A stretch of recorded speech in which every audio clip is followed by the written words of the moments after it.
Okay, what I'm going to show to you guys today is the Primochill CTR Reservoir. As you open up your tube, you're going to find the instructions on top, then a set of brackets and screws, and then your next layer is going to be your second bracket and screw set.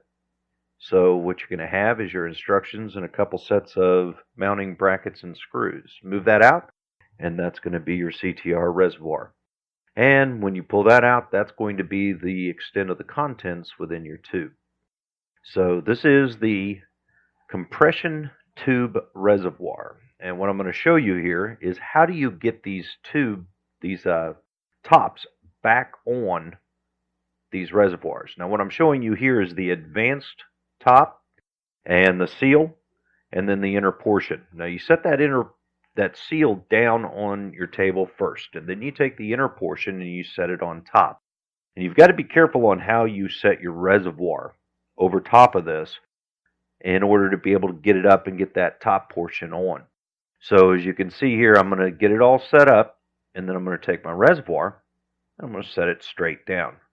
Now, unfortunately, I did not get it right the first time. So I'm going to have to reset it again, because what will happen is if it's kind of crooked or it's off wrong, you're not going to be able to get a screw in there. So you want to try to keep it as level as possible and as even as possible while it's in there. As you can see, it holds itself in there by that little ring. And all I'm doing is just making sure that it's flush with the bottom. I'm not trying to push it in or do anything with it. I'm just making sure that it's flush down there. And then you push it in, and what you're not seeing is off screen is I'm trying to make sure that the holes are lined up. And I'm still keeping it vertical like this, and I'm being very, very careful with that plastic screw. That plastic screw you use, and you try to get it threaded with that inner piece. And so you start on one corner and you get that screw in. You go to the opposite corner and you get the other screw put in. What that does is that holds these two pieces together, compresses them together, thus the word compression tube reservoir. Okay, so once you get both of those in there, and I'm going to flip this thing over, you're going to see that I have them on both corners catty-corner to each other. That means that these other two corners are open.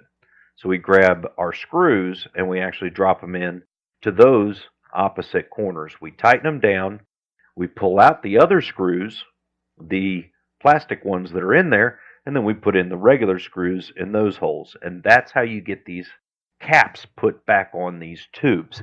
Now, why would you want these off? Well, think about it. If you are a modder and you've got a tube that's a little bit too long and you just want to cut it down, that's one of the beautiful things about these is you can cut these tubes down to size and then put the cap back on. It just uses compression technology. Think about it. You've got a seal in the middle, you've got an outer and an inner piece that are tightened together. As they tighten together, they push that seal out, and it creates a really tight seal against the tube. So that means that you are now not stuck with certain sets of reservoirs, 150, 200, etc. You can actually cut these reservoirs to fit any build any way you want. And that is what's so revolutionary and so awesome about these. The other thing is most reservoirs, you are stuck with whatever placement it ends up at when you tighten up your cap. The beauty of these is you can actually position your cap how you want, so your connectors are exactly where you want them.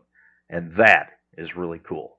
So I definitely suggest you guys check out the Primochill CTR Reservoirs. They are available at many different places online. Go get you some. They are really awesome. As you can see, they hold a really good tight seal once you get them put in.